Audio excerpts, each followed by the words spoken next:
नमस्कार दोस्तों, कैसे हैं आप लोग। तो दोस्तों, शक्तिमान के ऊपर मैंने एक और वीडियो बनाया था। अगर आपने नहीं देखा तो मैं डिस्क्रिप्शन में लिंक दे दूंगा, आप जाकर के देख सकते हैं। अब बात करते हैं शक्तिमान के ऊपर में अभी लेटेस्ट क्या हो रहा है। तो एक रील वायरल हो रही है जिसमें शक्तिमान बता रहे हैं कि उनका पूरा डिज़ाइन जो उन्होंने शक्तिमान को किया था वो कैसे किया था। तो उन्होंने बताया कि उन्होंने सुपरमैन देखी थी और जब उन्होंने जब शक्तिमान को लिखा तो उन्हें लगा कि ये भी काइंड ऑफ सुपरमैन ही ना बन जाए।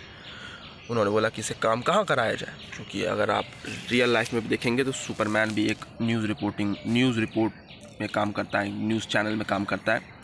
तो सेम गोज़ विद शक्तिमान ने भी जो है एक टीवी रिपोर्टिंग की और वो कैमरामैन था। और गंगाधर बहुत अच्छा कैमरामैन था, अगर आप जानते हैं तो आप जानते हैं। फिर वहाँ पता चला कि वहाँ उनकी जो लवर थी यानी कि गीता विश्वास, वो भी वहीं पे एक मेंबर थी और वहीं पे उनकी कलीग थी। Same goes with the Superman. Even though जो उनका ड्रेस था वो भी लाल कलर का था और उस पर उन्होंने पहले इनिशियल स्टेज में शक्तिमान और एस दोनों सिंबल सेम ही हो जाता है, इसलिए उन्होंने वहाँ पे छाती पे एस नहीं लिखवाया, उन्होंने एक चक्र बनाया। लेकिन बात थी उड़ने की। अगर आप ध्यान से देखोगे तो सुपरमैन बस उड़ जाता है, और अगर वो उड़ना भी सेम हो जाता तो मुकेश खन्ना जी का ऐसा कहना है कि लोग उसे सुपरमैन ही समझते। तो उनको थोड़ा सा चेंज देने के लिए, एक डिफरेंट टच देने के लिए उन्होंने सोचा why not swing him up. उन्हें इतना गोल गोल घुमाओ कि वो लगे कि वो कहीं भी उसके बाद उड़ सकता हो। ऐसा नहीं कि शक्तिमान नॉर्मल ऐसे उड़ता नहीं है, क्योंकि शक्तिमान कुछ भी कर सकता है, अगर आपने देखा था आपको पता हो। लेकिन जो उसका इनिशियली उड़ने का तरीका था वो कि वो लट्टू जैसा घूमता था और फिर वो उड़ के कहीं भी जा सकता था। ये चीज़ थोड़ी सी डिफरेंट थी। अब बात करते हैं गंगाधर के कैरेक्टर के बारे में। तो अगर आपने गंगाधर शक्तिमान देखा तो आपको पता होगा कि गंगाधर उसका कैरेक्टर है जो रियल लाइफ में रहता है और दुनिया के सामने बन के रहता है, लेकिन जब भी काम आता है, जब भी कोई इमरजेंसी आती है तो वो शक्तिमान बन जाता है। तो शक्तिमान बनने से पहले गंगाधर का जो पूरा कॉस्ट्यूम था वो बहुत हद तक चार्ली चैपलिन जैसा लगता था। चार्ली चैपलिन, अगर आप नहीं जानते चार्ली चैपलिन कौन है तो फिर डूब मरो, जो भी है। तो चार्ली चैपलिन जैसा लगता था। फिर क्योंकि उस समय पे अगर आप मुकेश खन्ना जी को देखोगे तो उनकी शरीर बहुत फिट थी, इवन दो वो पोपटलाल जैसे नहीं दिखते थे। तो उस समय अगर वो चार्ली चैपलिन का गेटअप लेते तो वो बहुत ही ज़्यादा अजीब लगता, ऐसा उनका कहना था। लेकिन फिर उन्होंने सोचा कि एक और उन्होंने मूवी देखी थी, I don't remember the name, but एक मूवी देखी थी जिसमें एक कैरेक्टर था प्रोफेसर का, वो उसी तरह से ड्रेस करते थे जैसे गंगाधर ड्रेस किया करता था। तो उन्होंने वहाँ से सोचा कि क्यों ना मैं इस तरीके का ड्रेस पहनूं।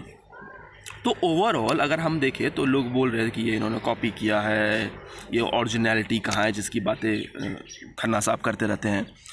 दोस्तों देखो, रियल थॉट्स जो हैं वो आना बंद हो गए हैं। एक बहुत बड़े फिलोसफर थे, उन्होंने कहा था कि इस सूरज और इस धरती के बीच में कुछ भी रियल नहीं है, दो ही चीज़ रियल है, वो है सूरज और ये धरती। तो थॉट्स जो होते हैं वो अपने नहीं होते हैं, जो विचार होते हैं वो आपके नहीं होते। आपने बहुत सारे थॉट्स या विचार सुने हैं, उनमें से उसका परम्यूटेशन कॉम्बिनेशन करके आपने अपना एक निकाला और आपको लगता है कि आपने वो अपना थॉट दिया। सेम गोज विद, अगर आप एक सुपर हीरो बना रहे हो तो सुपर हीरो के कुछ कॉमन ट्रेट्स हैं, उन कॉमन ट्रेट्स पे अगर आप फॉलो करोगे तो एक ही तरीके का रॉ मटेरियल बनेगा। एट द एंड आप बस थोड़ी बहुत ऑरिजिन चेंज कर सकते हो, उसके कपड़े चेंज कर सकते हो, उसका ऑरा चेंज कर सकते हो। बाकी सुपर हीरो का काम ही है उसका लोगों को बचाना, तो वो लोगों को बचाएगा ही। अब वो सुपर हीरो है तो या तो वो बेंटेन जैसा सुपर हीरो होगा कि पूरी दुनिया जानती है कि बेंटेन कौन है, या फिर वो सुपरमैन जैसा सुपरमैन होगा जिसको मतलब एक और दोहरी ज़िंदगी जीनी पड़ती है। कोई होगा जिसके पास बहुत पावर्स होंगी, कोई होगा जिसके पास कोई पावर्स नहीं होगी, जैसे डेयर डेविल्स और भावेश जोशी सुपर हीरो। तो ये सब है। आपको अगर सुपर हीरो एक बनाना है तो उसकी कुछ कॉमन ट्रेट्स आपको उसको फॉलो करना होगा। तो इसका मतलब ये नहीं है कि आप किसी से कॉपी कर रहे हो। हाँ, ये जो यहाँ पे अपने शक्तिमान का अगर हम बात करें तो इसमें बहुत ज़्यादा ही सिमिलैरिटी दिखती है। इवन जब वो बता रहे थे तब भी मुझे लग रहा था कि he is heavily inspired from Superman.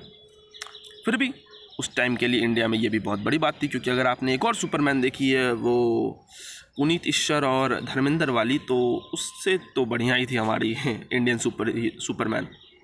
खैर, ये सारी चीज़ें तो होती रहेगी, अभी तो बहुत सारी चीज़ें आने वाली है क्योंकि शक्तिमान की कंट्रोवर्सी रुक ही नहीं रही है। बाकी और ऐसे कुछ अपडेट आएगा तो मैं आपको बताता रहूँगा। आप चाहे तो चैनल को सब्सक्राइब कर सकते हैं। ऐसे इंटरटेनिंग वीडियो उसके लिए इंटरटेनिंग थे क्या, नहीं थी। अच्छा कोई भी नहीं, अगला बार फिर ट्राई करेंगे हंसाने का। टाटा।